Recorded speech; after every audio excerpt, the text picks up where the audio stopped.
사사기 3장 12절부터 31절까지 말씀인데 먼저 12절부터 14절까지 읽고 다 말씀 보면서 봉독하도록 하겠습니다.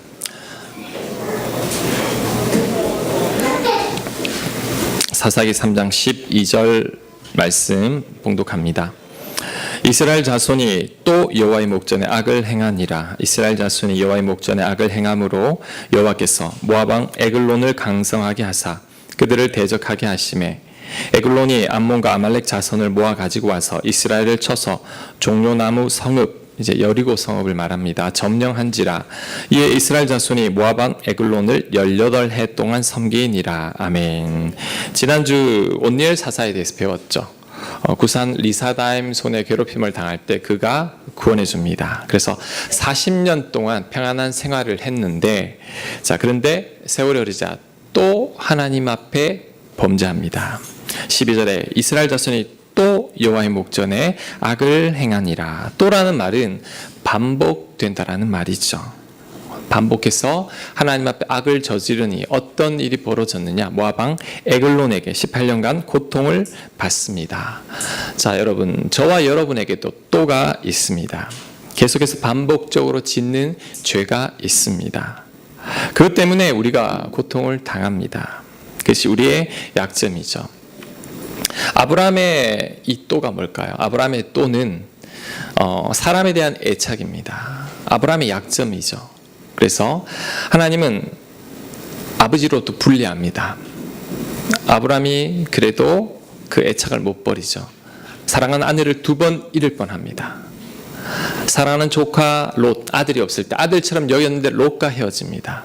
첩으로 이스마엘을 아들을 드렸는데 그 아들과도 헤어지고, 마지막 하나님의 시험도 사랑하는 아들을 바치라는 거죠. 왜?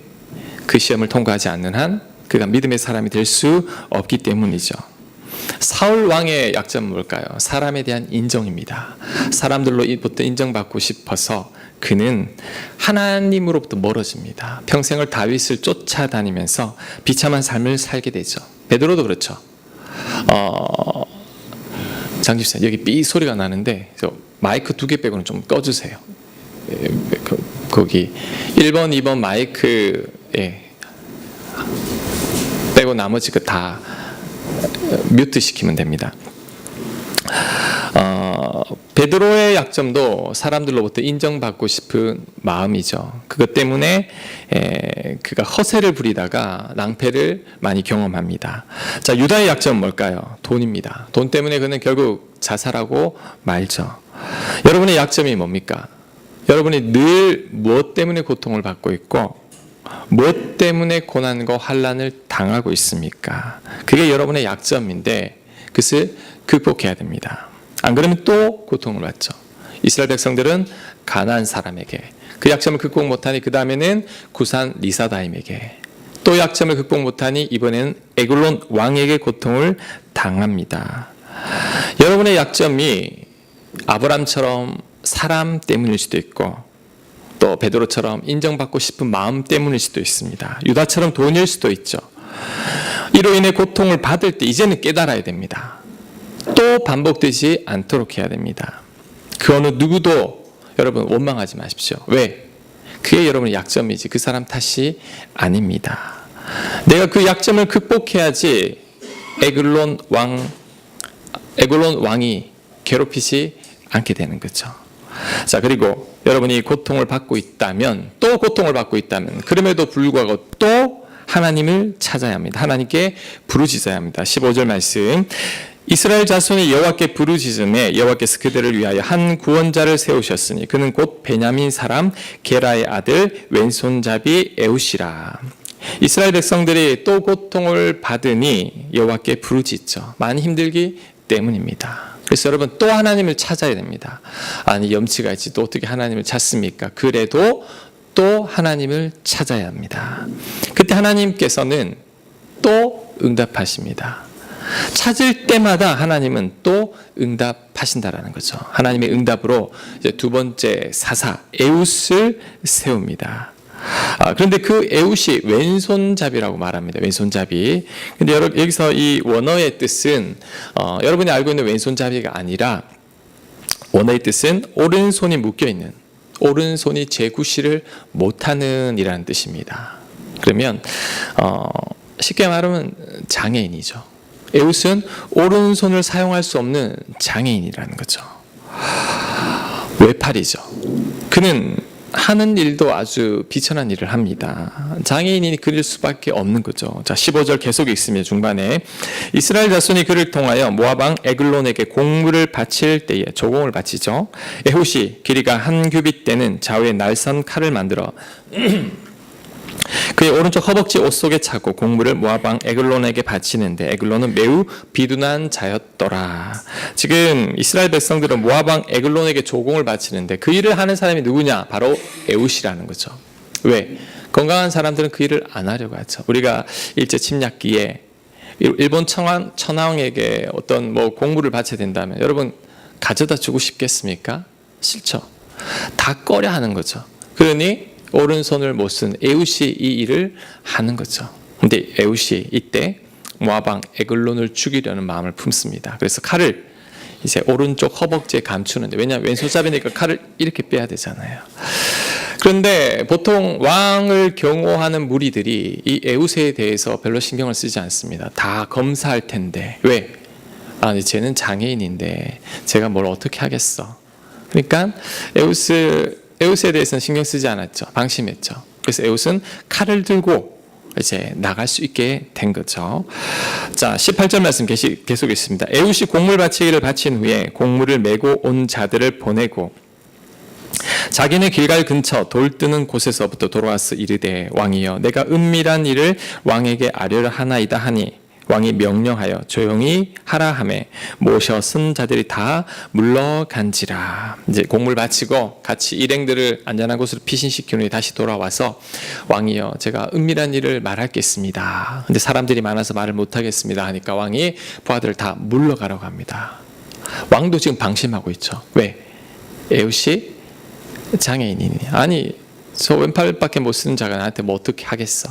그래서 다 물려 보냅니다. 자, 20절 에훗이 그에게로 들어가니 왕은 서늘한 다락방에 홀로 앉아 있는 중이라. 에훗이 이르되 내가 하나님의 명령을 받들어 왕에게 아랠 일이 있나이다 하며 왕이 그의 좌석에서 일어나니 에훗이 왼손을 뻗쳐 그의 오른쪽 허벅지 위에서 칼을 빼어 왕의 몸을 찌르매 칼자루도 나를 따라 들어가서 그 끝이 등 뒤까지 나갔고 그의 칼을 그의 몸에서 빼내지 아니하였으므로 기름이 칼날에 엉겼더라. 자, 왕과 1대1로 있을 때 에훗이 그때 칼을 빼서 하나님의 말씀을 전하는 척하면서 왕을 찔렀는데 얼마나 세게 찔렀든지 칼자루가 뱃속으로 쑥 들어갔다는 거죠. 칼끝이 등 뒤로 나왔고 이제 칼자루에 기름이 지방이 막 엉겼더라라고 이야기하고 있습니다. 에훗은 칼을 안 뺍니다. 아마 뺄 수가 없죠. 깊이 들어가 버렸기 때문에. 자, 23절. 그다음 에훗이 현관에 나와서 다락문들을 뒤에서, 그러니까 안쪽에서라는 말이죠. 닫아 잠그니라. 에훗이 나간 후에 왕의 신하들이 들어와서 다락문들이 잠겼음을 보고 이르되 왕이 분명히 서늘한 방에서 그의 발을 가리우신다. 발을 가린다라는 말은 이제 용변을 본다라는 겁니다. 그래서 앉아서 옷을 벗다 보면 이 발이 가려지겠죠. 그래서 용변을 본다라는 의미죠. 그러니까 왕이 방 안에서 용변을 본다라고 생각했던 겁니다. 25절. 그들이 오래 기다려도 왕이 다락문들을 열지 아니하는지라. 열쇠를 가지고 열어본즉 그들의 군주가 이미 땅에 엎드려져 죽었더라. 그들이 기다리는 동안에 에훗이 피하여 돌 뜨는 곳을 지나 스이라로 도망하니라. 그가 이르되 에브라임 산지에서 나팔을 불매 이스라엘 자손이 산지에서 그를 따라 내려오니 에훗이 앞서가며 그들에게 이르되 나를 따르라. 여호와께서 너희의 원수를 따라 내려가 모압 맞은편 요단강 나루를 장악하여 한 사람도 건너지 못하게 하였고 그때에 모압 사람 약 10,000명을 죽였으니 모두 장사요 모두 용사라. 한 사람도 도망하지 못하였더라. 그날에 모압이 이스라엘 수하에 굴복하며 그 땅이 80년 동안 평온하였더라. 아멘. 자, 에훗이 왕을 죽인 후에 이제 이스라엘 백성들을 모아서 왕이 죽고 나니까 이제 오합지졸이 된 거죠. 이 모압 사람들이 도망가려고 했을 때 요단강을 건너야 되는데 그 강 어귀에서 모압의 모든 장수들을 10,000명이나 다 죽였다고 합니다. 그 이후로 80년 동안 평화가 찾아왔습니다. 자, 오늘 이 에웃에 대해서 한번 살펴보았는데 이 에웃을 보면서 이런 생각이 듭니다.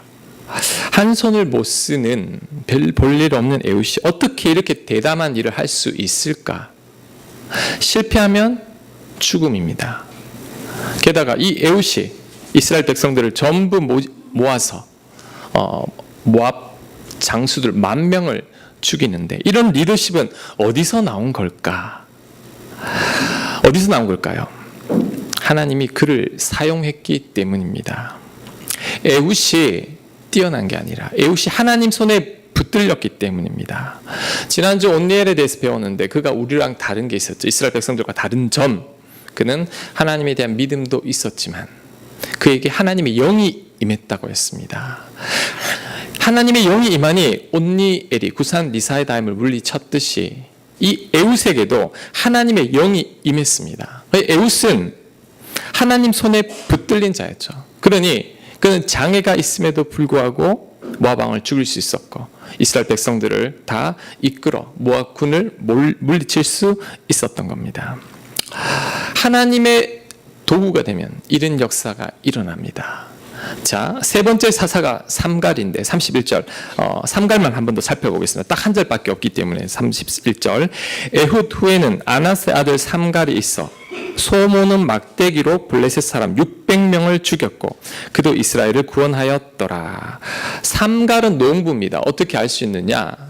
소로 밭을 갈잖아요. 소모는 목대로 밭가는 이런 농부인데 그는 막대기로 블레셋 사람을 물리칩니다. 근데 그때 블레셋 사람들은 철병기를 사용하고 있었죠.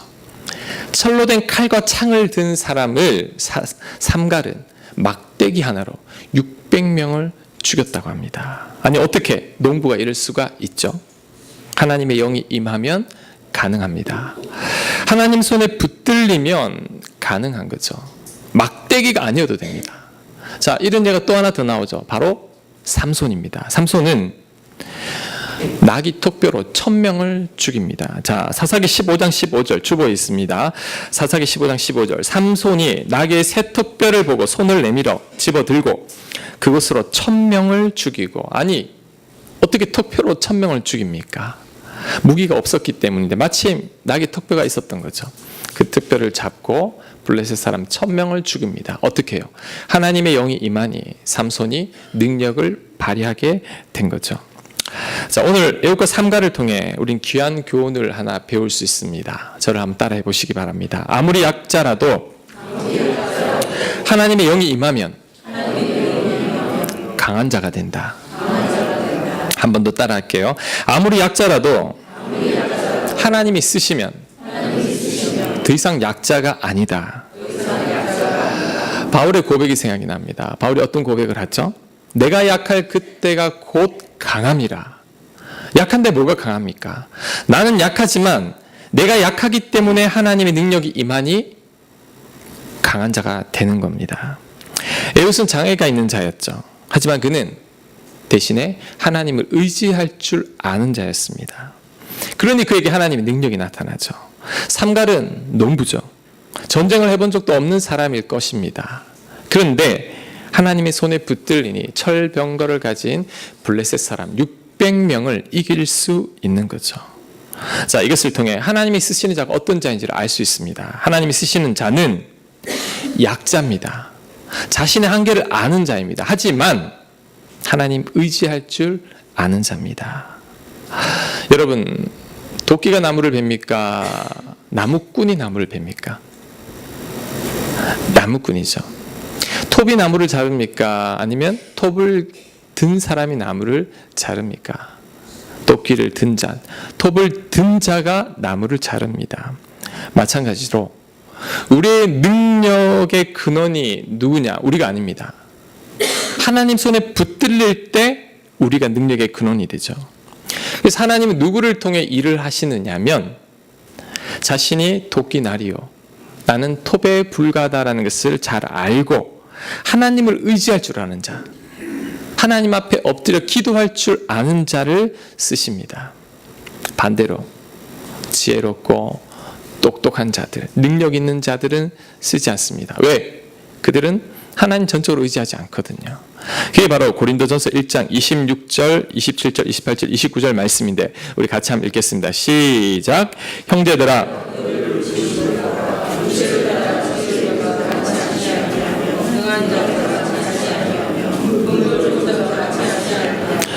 그러나 하나님께서 세상에 미련한 것들을 택하사 지혜 있는 자들을 부끄럽게 하려 하시고 세상에 약한 것들을 택하사 강한 자들을 부끄럽게 하려 하시며 하나님께서 세상에 천한 것들과 멸시받는 것들과 없는 것들을 택하사 있는 것들을 패하려 하시나니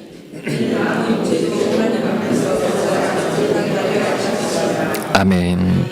왜 하나님의 사람들이 지혜로운 사람들, 능한 자들, 문벌 좋은 사람들이 적냐하면 그들은 자신이 할 수 있다라고 착각하는 사람이기 때문입니다. 자신에게 지혜를 주고 능력을 주고 문벌할 수 있는 힘을 준 분이 하나님인 줄을 모르는 거죠. 그러니까 하나님을 의지하지 않죠.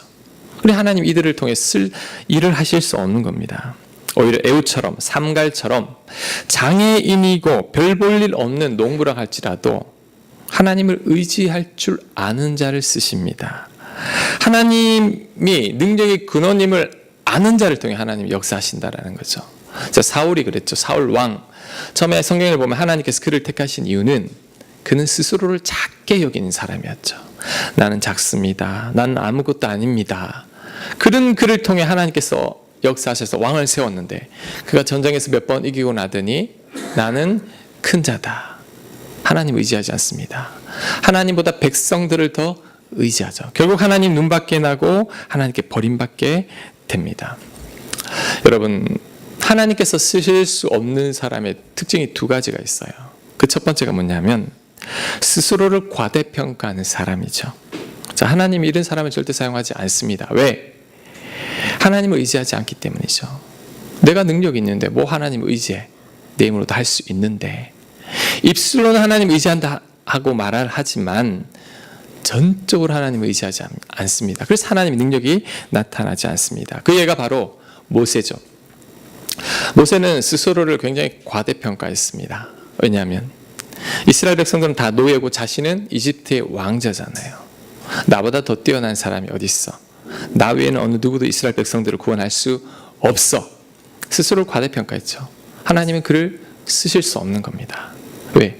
자기 마음대로 하거든요.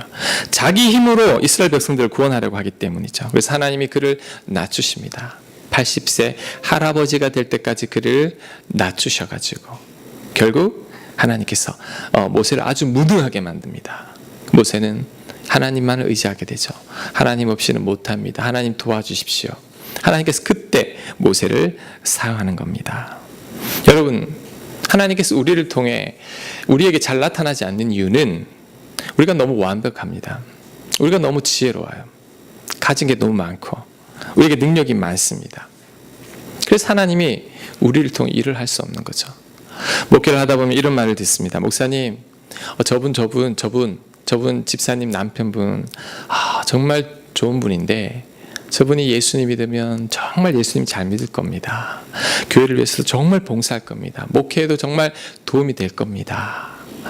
그런데 제 경험상 그런 분들이 예수님을 안 믿습니다. 세상에서 너무 잘 나가니까 굳이 하나님 안 믿어도 교회 안 다녀도 살아가는데 부족함이 없거든요. 교회를 다니게 돼도 전적으로 하나님께 헌신하지 않습니다. 왜요? 밖에서 너무 바쁘기 때문이죠. 그런데 오히려 그 반대인 경우는 많습니다. 절대 믿음 생활하지 않을 것 같은 분들이 교회를 오고 전혀 이 교회를 위해 헌신하지 않을 것 같은 분들이 헌신합니다. 왜요? 하나님께서 그들을 통해 일하시기 때문이죠. 고린도전서 1장 말씀이 정말 그대로 이루어집니다. 하나님이 지혜로운 자, 문벌 좋은 자, 학벌 있는 자, 능력 있는 자를 통해 일을 할 수 없다라는 거죠.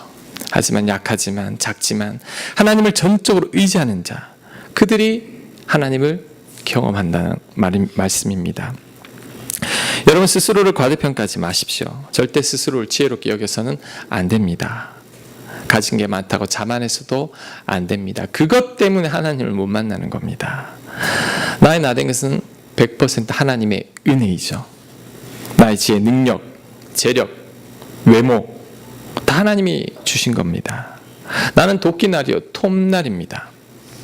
그럴 때 애굽과 삼갈에게 나타났던 하나님의 능력이 나에게도 나타나는 겁니다. 자, 두 번째, 하나님께서 우리를 쓰실 수 없는 이유는 우리를 너무 과소평가하기 때문에. 반대죠. 너무 과대평가해도 하나님이 쓸 수 없지만 스스로를 너무 과소평가해도 하나님께서 쓸 수 없습니다. 왜요? 나는 못합니다. 나는 부족합니다. 절대 안 됩니다. 이 말은 내가 한다는 거잖아요. 능력이 많은 자도 자꾸 내가 하려고 하지만 스스로를 과소평가하는 사람도 나는 못합니다. 내가 할 수 있는 그 말도 결국 내가 한다는 말이거든요. 내가 할 수 없습니다. 그래서 나는 못합니다. 내 힘으로 하려고 하는 거죠. 부족한 나를 통해 하나님께서 하신다라는 것을 믿는 자들이 하나님께 쓰임받는 거죠. 나는 무능하지만 하나님 무능하지 않으니 나는 할 수 있습니다. 이 사람이 믿음의 사람입니다. 나는 한쪽 팔을 쓸 수 없는 장애인이지만 하나님 손에 붙들리면 그가 민족을 구원해냅니다. 나는 싸움이라고 해본 적 없는 농부지만 그도 하나님 손에 붙들릴 때 블레셋 사람 600명을 죽일 수 있었다라는 거죠. 그래서 여러분 스스로를 너무 과소평가하지 마십시오. 나 이래서 못합니다. 나 부족해서 안 됩니다. 그것도 결국 여러분이 하려고 하는 것과 똑같은 거죠. 오히려 하나님은 나는 부족하고 연약함에도 불구하고 하나님 의지하렵니다. 하나님 그 자를 통해 일하십니다. 저는 이제 목사지만 부족한 게 많습니다. 여러분 뭐 능력도 별로 없고 체력도 약하고 인격적으로도 흠이 많습니다. 그래서 저는 목회를 안 하는 게 맞다라고 생각했고 또 내 장래를 물었을 때도 목회자가 아니라 저 오지 선교사 정도로만 생각을 했는데 하나님께서 저를 부를 때 주신 소명의 말씀이 고린도후서 12장 말씀인데 그 말씀이 이겁니다. 내 능력은 약한 데서 온전해진다. 하나님의 능력은 약한 데서 온전해지는 거죠. 내가 약할 때 하나님의 능력이 나에게 드러난다라는 것을 하나님께서 깨닫게 해주셨고 그 말씀에 순종해서 신학교에 가게 되었습니다. 여러분의 부족함과 약함은 약점이 아닙니다. 오히려 여러분의 부족함과 약함이 하나님의 통로가 됩니다. 우리는 연약하지만 하나님은 연약하지 않으시죠. 그 사실을 믿는 자는 연약한 자가 아니라 강한 자입니다. 여러분이 연약하다고 낙심하지 말고 여러분이 연약한 줄 알면서도 하나님을 의지하지 않는 것, 그게 진짜 낙심해야 될 일입니다. 나는 연약하지만 하나님은 연약하지 않으시니 그 하나님을 의지하는 자에게 에웃과 삼갈에게 있었던 그러한 놀라운 역사가 일어날 줄로 믿습니다. 하나님은 완벽한 사람을 원하지 않으십니다. 오히려 부족함을 깨닫는 사람, 하나님 함께하지 않으시면 나는 아무것도 할 수 없다라는 사람을 통해 하나님은 일하신다라는 거죠. 지난주에 제가 하나님께 책망을 들었습니다. 교회 문제를 놓고 우리가 기도하고 있는데 이제 몇몇 분들이 이런 말씀을 했어요. 목사님 너무 걱정하지 마세요. 저 별로 걱정 안 했어요. 그리고 제가 그분들에게 이런 말을 했어요. 아니 집사님, 권사님, 제가 여기 처음 왔을 때는 교인 한 명도 없고 가진 돈도 없는데 아니 여기까지 왔습니다. 지금은 교인들도 100명이 넘고 우리 교회가 재정도 어느 정도 있는데 그때보다 훨씬 낫습니다. 이제 걱정 안 합니다. 라고 이렇게 이야기를 몇 번 했었어요. 근데 제가 오늘 이 말씀을 쭉 묵상을 하는데 하나님께서 저에게 이런 마음을 주십니다. 네가 나보다 사람들을 더 의지하려고 하는구나. 네가 얼마 되지도 않은 재정으로 그걸로 자꾸 계산하고 있구나. 제가 깜짝 놀랐습니다. 그러면서 개척 초기 때를 떠올려 주셨는데 한 푼 없을 때, 교인 한 명 없을 때 정말 간절한 마음으로 하나님을 찾을 때를 떠올려 주셨어요. 이 자리에서 얼마나 많이 울었는지 모릅니다. 그때를 떠올려 주셨어요. 그러면서 하나님이 너 간절함이 없구나. 너 예전 같지 않구나. 배불렀죠. 이게 교만이죠. 이럴 때 하나님의 능력이 나타나지 않는 겁니다. 이자락까지 정말 애국과 같은 마음으로, 삼갈과 같은 마음으로 하나님 의지했을 때 하나님께서 은혜를 베풀어 주셨는데, 이제 손에 좀 쥐고 있으니까 옛날같이 하나님 의지하지 않는다라는 거죠. 여러분, 우리에게 하나님 역사가 나타나지 않는 이유는 우리 손에 쥔 게 너무 많아요. 이것을 내려놓고 하나님을 붙들어야 되는데 내가 쥔 게 많으니까 이거 챙기느라 하나님을 온전히 붙들지 못하는 겁니다. 그래서 하나님의 능력이 나타나지 않는 거죠. 제가 깨달았습니다. 하나님만을 의지하지 않는다면 우리가 가진 재정이 아무리 많아도 소용이 없습니다. 차라리 그 재정을 선교지로 싹 다 보내버리고 다시 영으로, 가난한 마음으로, 갈급한 마음으로 하나님을 구하는 게 더 빠릅니다. 우리가 사람 숫자 때문에 하나님만을 의지하지 않는다면 사람 한 명 없는만 못합니다. 왜냐하면 하나님의 능력은 약한 데서 온전해지죠. 우리에게 왜 하나님의 능력이 나타나지 않느냐면 우리가 애국과 삼갈처럼 약한 자인 줄 모르기 때문이죠. 전적으로 하나님을 찾지 않기 때문입니다. 자꾸 다른 것들을 의지하죠. 그래서 하나님의 능력이 나타나지 않는 겁니다. 하나님 우리를 사용하실 수가 없는 거죠. 여러분, 이스라엘 백성 가운데 많고 많은 사람 중에 건강하고 장군들도 많은데 왜 하필 오른손을 쓰지 못한 이 에웃을 통해 하나님께서 역사하시느냐? 왜 농부를 통해 그 블레셋 사람들을 물리치느냐 하면 이들은 전심으로 하나님을 바라볼 줄 아는 자죠. 자신의 약함을 깨닫고 하나님의 능력을 의지하는 자이기 때문에 하나님께서 그들을 통해서 역사하실 수 있는 겁니다. 하나님이 저에게 이제 더 기도하라는 마음을 주셨습니다. 7월 한 달 습니다. 왜? 나의 약함을 고백하기 위해서. 하나님, 나 약합니다. 가진 것 없습니다. 아무것도 아닙니다. 하나님의 내가 필요합니다. 달력을 보니까 오늘이 또 7월 1일이더라고요. 그래서 그 주일부터 시작을 해야겠다라고 결심을 하고 더운 여름 이제 한 달 더 뜨겁게 기도해야겠다 결단을 했습니다. 여러분에게도 권합니다. 여러분 같이 기도하길 원합니다. 기도하며 여러분의 약함을 고백하십시오. 여러분 지금까지 여러분 약함을 고백하지 않았어요. 여러분 가진 게 너무 많아요. 풍족해요. 부족함이 없어요. 여러분 하나님 앞에 눈물로 매달려 본 적이 언제입니까? 그런 갈급함이 있습니까? 하나님 그런 자를 찾고 있어요. 누가 나를 가장 갈급하게 찾고 있는지 안 찾아요. 필요 없어요. 하나님 없어도 살만하거든요. 돈 있어요. 먹을 거 있어요. 부족함이 없는데 하나님 필요 없는 거죠. 그러니 이스라엘 그 많고 많은 사람들 가운데 오히려 장애가 가진 그 에웃한테서 하나님의 역사가 나타나는 겁니다. 여러분 약함을 고백하십시오. 7월 한 달간 금식하며 작정하며 시간을 정해서 기도하십시오. 나는 약하지만 하나님은 강하시니 이 부족한 나를 통해 하나님 역사해 달라고 기도하십시오. 여러분 자신을 위해 기도해야 됩니다. 여러분 가정과 자녀들을 위해서도 기도해야 합니다. 나와 내 가정과 내 자녀들이 에웃처럼 삼갈처럼 하나님의 통로가 되게 해달라고 기도해야 합니다. 나를 통해 내 가정을 통해 하나님께서 역사해달라고 기도해야 합니다. 내가 가진 것, 여러분이 가진 것 의지하지 않고 하나님 바라보게 해달라고 7월 한 달 특별히 여러분 기도하시기 바랍니다. 교회를 위해서 여러분 기도해야 됩니다. 간절함이 필요합니다. 교회는 제가 말씀드리죠. 여러분의 기도와 여러분의 눈물과 여러분의 무릎으로 세워지는 것이 교인들 숫자와 재정으로 세워지는 게 아닙니다. 매달리고 엎드려 울어야 할 때라는 거죠. 하나님은 마음 결정하시면, 마음으로 작정하면 저와 여러분을 모두 울게도 할 수 있습니다. 하나님은 하나님을 갈급하게 찾지 않으니까 때로는 저를 절벽으로 몰아가게 돼요. 그래서 하나님 앞에 엎드려 매달리게 하는데 그때 하나님의 능력을 보여준다라는 거죠. 우리는 그렇게 하지 않아도 하나님 앞에 지금부터 애국과 상갈처럼 가난한 마음으로 하나님을 간절히 사모할 때, 하나님의 능력을 구할 때 하나님께서 저와 여러분에게, 저희 교회와 여러분 가정에, 자녀에게 하나님께서 놀라운 은혜를 베풀어 주실 줄로 믿습니다.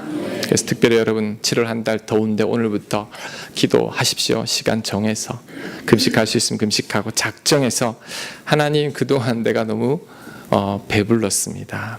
풍족하니 옛날만큼 하나님 찾지 않습니다. 여기 우리 60대 70대 어르신들 하나님 간절히 찾아본 적이 있죠. 그게 언제였습니까? 다시 회복해야 합니다. 하나님의 은혜를 부어주고 싶어도 그렇게 하나님을 찾는 자가 없어서 은혜를 부어줄 수 없는 겁니다. 나의 부족함을 고백하고 하나님의 은혜를 구할 때 여러분 우리 7월 한 달 더 뜨겁게 하나님을 만나게 될 줄로 믿습니다. 아멘. 자, 오늘 찬양은 우리 나는 아무것도 아닙니다.